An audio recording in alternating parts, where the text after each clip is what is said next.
नमस्कार। नीतीश सरकार में बिहार के अधिकारी किस कदर बेलगाम हो चुके हैं, इसका एहसास आज पूर्व मंत्री श्री भगवान सिंह कुशवाहा को भी हो गया।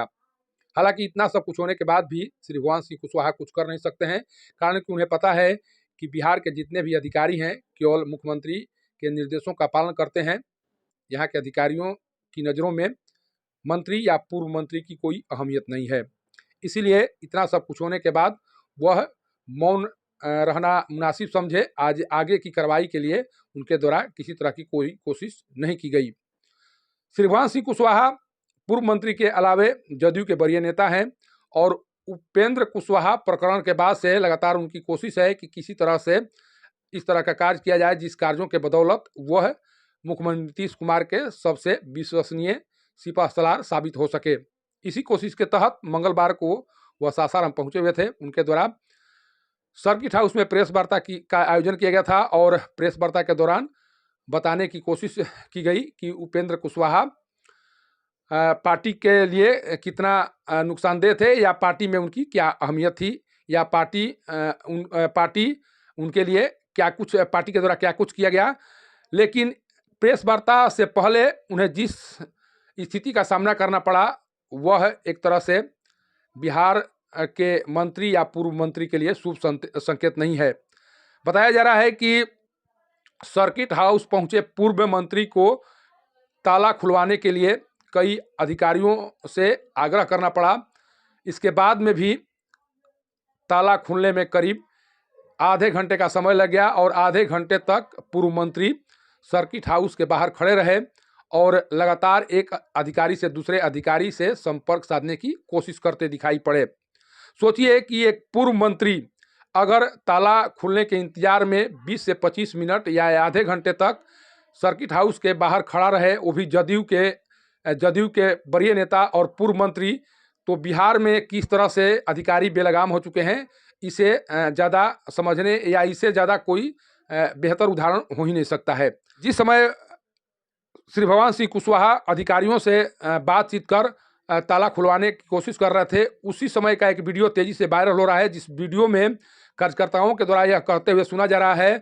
कि बिहार के जितने डीएम हैं उनके द्वारा जो सर्किट हाउस का कैटरिंग व्यवस्था है उसको अपने लोगों को दे दिया गया है, जिस कारण से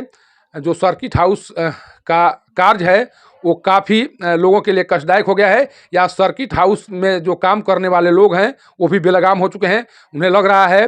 कि हमारे ऊपर यहाँ के जो जिलाधिकारी हैं उनका हाथ है या उनका प्रश्रय है, इसलिए कोई भी मंत्री या पूर्व मंत्री कुछ कर नहीं सकता है। ये वीडियो इस वीडियो में साफ इस तरह की बात सुनाई पड़ रही है। बिहार के सभी डीएम की बात अगर कार्यकर्ता के द्वारा की जा रही है तो उस कार्यकर्ता का इशारा रोहतास के डीएम की ओर भी है, कारण कि कार्यकर्ता के द्वारा ये बताने की कोशिश की जा रही है कि यहाँ के डीएम के द्वारा भी जो सर्किट हाउस की कैटरिंग व्यवस्था है उसे भी अपने निजी लोगों के को सुपुर्द कर दिया गया है और इसी कारण यहाँ के जो संचालन है वो ठीक ढंग से नहीं हो रहा है और जो संचालन करने वाले लोग हैं वो भी किसी की बातों को नहीं सुन रहे हैं। ये वीडियो तेजी से वायरल हो रहा है। सोचिए कि जब एक मंत्री के सामने अगर किसी कार्यकर्ता के द्वारा यह बताने की कोशिश की जा रही है कि यहाँ के डीएम किस तरह से कार्य कर रहे हैं या किस तरह से अपने लोगों को प्रश्रय दे रहे हैं, तो बिहार में क्या कुछ चल रहा है इस वीडियो के माध्यम से समझा जा सकता है। वो दर्द जो कार्यकर्ता के मन में छलक रहा है या वो दुख जो कार्यकर्ता के मन में है, भले ही उस दुख को सुनकर जो पूर्व मंत्री श्री भगवान सिंह कुशवाहा कुछ नहीं कर सके या कुछ नहीं कर पाएंगे, लेकिन इतना तो उन्हें भी एहसास हो गया होगा कि बिहार में अधिकारियों के द्वारा क्या कुछ किया जा रहा है और किस तरह से अधिकारियों के द्वारा अपने लोगों को प्रश्रय दिया जा रहा है। जब श्री भगवान सिंह कुशवाहा के द्वारा प्रेस वार्ता शुरू की गई, उसके बाद जो कुछ उनके द्वारा बताया गया उसे साफ लग रहा था कि उपेंद्र कुशवाहा ही सबसे ज़्यादा कसूरवार हैं या उपेंद्र कुशवाहा के द्वारा ही गलती की गई है। जदयू के जो नेता हैं या मुख्यमंत्री हैं उनके द्वारा कोई इस तरह का कार्य नहीं किया गया जिस कार्य से उपेंद्र कुशवाहा आहत हुए हों या उपेंद्र कुशवाहा को किसी प्रकार की परेशानियों का सामना करना पड़ा हो। उपेंद्र कुशवाहा जिस तरह से पार्टी से अपने आप को अलग किए उस बात को सभी लोग जानते हैं उनके अंदर में क्या दर्द छुपा हुआ है, या वो किस तरह से अपने आप को महसूस कर रहे थे, ये सभी लोग जान रहे हैं। इस बात का एहसास उनके सभी कार्यकर्ताओं को है। लेकिन श्री भगवान सिंह कुशवाहा सासाराम पहुंचकर यह बताने की कोशिश में लगे रहे कि नहीं, जो कुछ भी हुआ उसके लिए उपेंद्र कुशवाहा जिम्मेवार हैं और उपेंद्र कुशवाहा के जाने के बाद पार्टी पर कोई असर नहीं पड़ेगा। हालांकि सूत्रों की माने तो सासाराम आगमन के बाद भी श्री भगवान कुशवाहा के प्रेस कॉन्फ्रेंस का कोई असर नहीं पड़ेगा, कारण कि अभी भी कुशवाहा समाज उपेंद्र कुशवाहा को ही अपना नेता मानता है और उपेंद्र कुशवाहा के लिए गए निर्णय के साथ जो भी कुशवाहा समाज है वो खड़ा है। अब देखना यह होगा कि जिस तरह से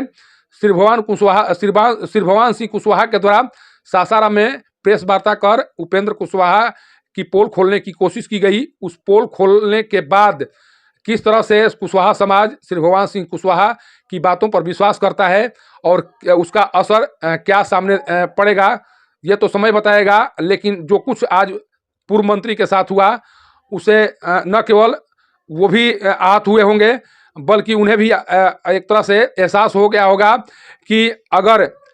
बिहार में कोई काम कराना है तो मंत्री को भी या पूर्व मंत्री को भी अधिकारियों की चाटुकारिता करनी पड़ेगी, या अधिकारियों